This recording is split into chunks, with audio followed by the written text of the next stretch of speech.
Hey, wait. Dumating ka na ba sa point na isang problema na lang, susuko ka na?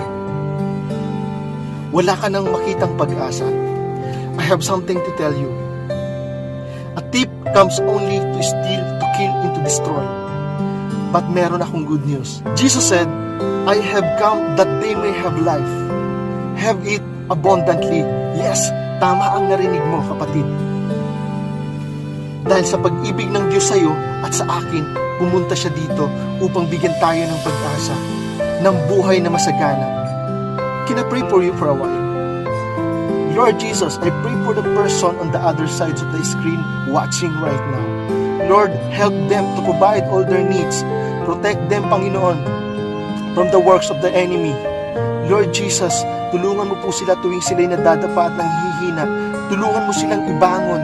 Lord Jesus, give them enough strength para ma-overcome po nila lahat ng mga problema na nai-encounter po nila sa kanilang buhay. Jesus, I believe in the power of your name, because in your name, O God, there is hope, there is love, there is peace, there is joy, O God.